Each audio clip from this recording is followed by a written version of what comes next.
আসসালামু আলাইকুম। আশা করি সবাই ভালো আছেন। আমি আল্লাহর রহমতে ভালো আছি। তো আমি আজকে রান্না করব কাঁঠালের বিচি ভর্তা করব, আর এখানে জালি কুমড়ো আছে, ওটা চিংড়ি মাছ দিয়ে রান্না করব। তো আমি কাঁঠালের বিচি সেদ্ধ দিয়ে দিচ্ছি। এখানে আমি পেঁয়াজ, রসুন, শুকনো মরিচ, কাঁচামরিচ একসাথে করে ভেজে নেব কাঁঠালের বিচি ভর্তা করার জন্য।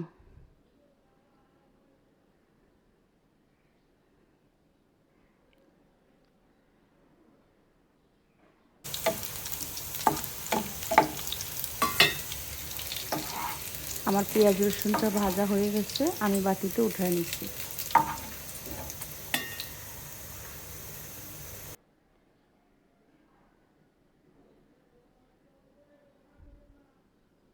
আমি চাপা শুটকি দিয়ে ভর্তা করব। যেখানে কয়েকটা চাপা শুটকি নিচ্ছি। এখানে শুকনো মরিচ, কাঁচামরিচ, পেঁয়াজ, রসুন দুটোই আমি একসাথে বাইটে নিলাম। এবার আমি বিচিগুলো দিয়ে দিচ্ছি। এখানে বিচিগুলো আমি শিলপাটায় বাইটে নেব। বিচিগুলো বাটা শেষ। এবার আমি অল্প ধনিয়া পাতা দেব। এবার কাঁচা পেঁয়াজ দেব দুটো, দিয়ে এটাকে আমি লবণ দিয়ে হাতে মাখায় নেব। আমার বিচি ভর্তাটা হয়ে গেছে।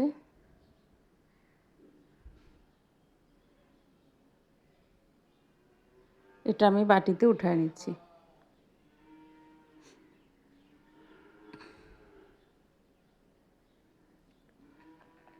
এবার আমি চিংড়ি মাছ আর কুমড়ো রান্না করার জন্য এখানে সরিষার তেল দিয়ে দিচ্ছি।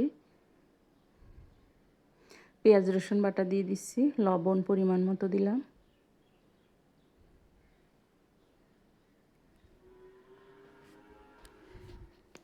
হলুদের গুঁড়া একটু,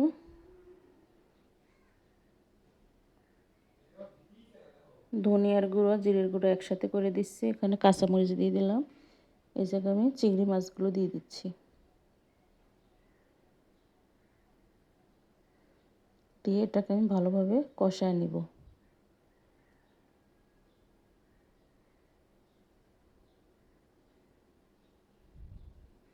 আমার কষানো অনেকটাই শেষ, তেলটা উঠে আসছে।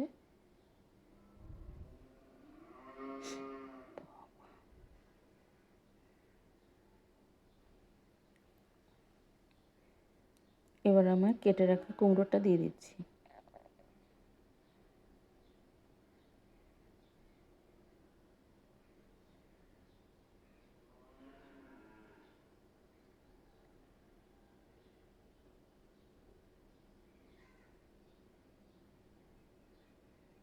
এটাকে আমি ভালোভাবে কষায় নিব কুমড়ো দিয়ে।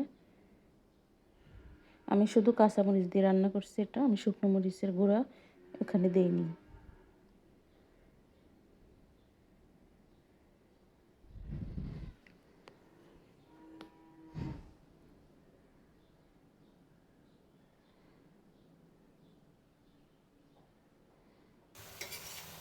আমার কষানো অনেকটাই শেষ। এবার আমি পরিমাণ মতো পানি দিয়ে দেব।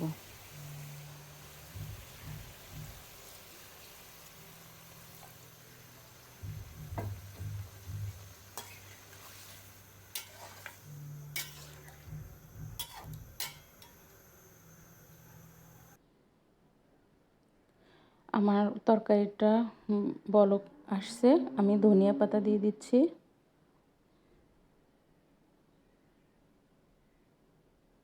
ধনিয়া পাতা দিয়ে আমি আরেকটু জাল দিয়ে নামায় ফেলব। ফাইনালি আমার তরকারিটা হয়ে গেছে। এই যে আমার কুমড়োর তরকারি চিংড়ি মাছ দিয়ে, এখানে কাঁঠালের বিচি ভর্তা আছে।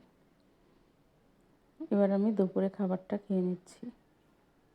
আর আমার এই ছোট্ট ভিডিওটা যদি ভালো লেগে থাকে, প্লিজ আমার চ্যানেলটাকে সাবস্ক্রাইব করে দিবেন, পাশে থাকবেন, লাইক, কমেন্ট, শেয়ার করবেন।